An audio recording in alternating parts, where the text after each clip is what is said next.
YS Rajasekhara Reddy గారు ముఖ్యమంత్రిగా ఉన్నప్పుడు ఆయనే ఆ లోడ్ అంతా భరించడం జరిగింది.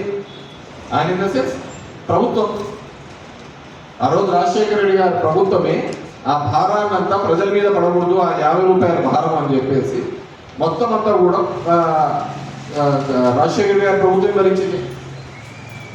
ఈరోజు నేను కోరుకునేది ఏంటంటే, ఈరోజు పవన్ కళ్యాణ్ కావచ్చు, చంద్రబాబు నాయుడు గారు కావచ్చు, బీజేపీ కావచ్చు, కూటమి 15 సంవత్సరాలు మేము ఎక్కడికే గారి పోము, కలిసిమెలిసి ఉంటాము, ఉండాలి అని ప్రార్థిస్తున్నారు, కోరుకుంటున్నారు.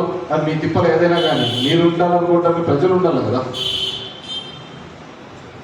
ప్రజలకు నిజాలు తెలియజేయాల్సిన బాధ్యత కూడా మా మీద ఉంది.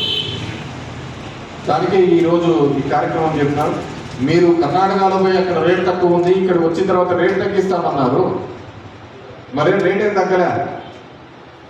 నేను యుద్ధం గురించి మాట్లాడటంలే, యుద్ధం వచ్చింది దాని తర్వాత పెరిగిందని కాదు చెప్పేది. ఇది మీ ప్రభుత్వాల్లో జరిగినప్పుడు మీరు ఏం చేస్తున్నారు? మొత్తం నిందలంతా వైఎస్ఆర్ కాంగ్రెస్ మీద పెట్టినారు కదా. కేంద్రం పెంచిన దాని మీద కూడా ఎంత దరిద్రం అంటే, అమరావతి కోసం 1% ₹1 సెస్ కూడా పెంచినారు మీరు. అమరావతి అభివృద్ధిలో భాగంగా పెట్రోల్ మీద, డీజిల్ మీద, దీళ్ళ మీద ₹1 ఎక్స్ట్రా కూడా పెంచినారు మీరు. కానీ మేము చెప్పలేకపోయినాం. అదే కదా మాకు ఈ రోజున్న పరిస్థితుల్లో ఇవన్నీ కూడా. ఎందుకంటే చంద్రబాబు నాయుడు అంటాడు, నేను 20 ఏళ్ళ ముందర ఆలోచిస్తా అంటాను అని చెప్పేసి. 2 రోజుల ముందర ఆలోచించలేకపోయినావు, యుద్ధం వస్తుందని చెప్పేసి.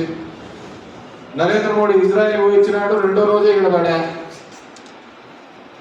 ఆడికి పోయి Israel is father land, India is mother land అంటారు. ఇక్కడికి వచ్చి మామీ వేసి జనాలు సమాధానం చెప్పుకోవాలి కదా. రోజు ఒకరి మీద, మతం మీద, ఇంకోటి మీద రాగద్వేషాలు పెంచుకుంటూ పోవడం కాదు కదా.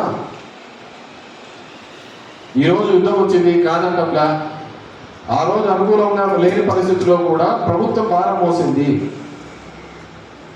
మీరు కూడా ఎన్నికల్లో హామీ ఇచ్చినారు, సంవత్సరానికి 3 సిలిండర్లు ఉచితమని. 2 సంవత్సరాలు కాకుండా ఉచితానికి ఎంత డబ్బులు వేసినారో చెప్పమనండి. ఈ రోజున్న రేట్లో గ్యాస్ ప్రైస్ ₹900 ఉంది. ఈరోజు ₹900 ఉంది గ్యాస్ ప్రైస్. 900కు సంబంధించిన డబ్బులు 2 సంవత్సరాలు అయింది. అన్ని 3వ బడ్జెట్ పెడుతున్నారు. 3వ బడ్జెట్ కూడా పెట్టేసినారు, అయిపోయింది. మరి డబ్బులు వేసినారా? It's a simple question. ఎప్పుడు ఏదో విధంగా మభ్యపెట్టడం, మోసం చేయడం తప్ప. నేను ఎక్కడో చూసా, టౌన్లో మీటింగ్ అనుకుంటా, నా రోడ్లన్నీ గుంతలు పడినాయి, రోడ్లన్నీ అవన్నీ అయిపోయినాయి, నా దగ్గర ఏమీ లేవు, పెద్ద మనసు మాత్రం ఉంది అని చెప్పేసి. పెద్ద మనసు, మంచి మనసా? పెద్ద మనసు ఉంది అని చెప్పేసి. దాని కింద మళ్ళీ ఏదో సునీల్ కూడా ఏదో పెట్టినారు డైలాగ్. ఎక్కడికి? మార్కాపురంలో పోయి చెప్తే మీరు ఇంకా వేరేది ఏమొద్దు, మీ అందరికీ ఒక కార్యక్రమం ఇచ్చినా దాంట్లో మీరు సక్సెస్ఫుల్గా దిగ్విజయంగా చేయాలా అంటే, ఏదో చెట్లు నాటే కార్యక్రమం అనుకోండి, కాదంటే పిల్లలనే కార్యక్రమం.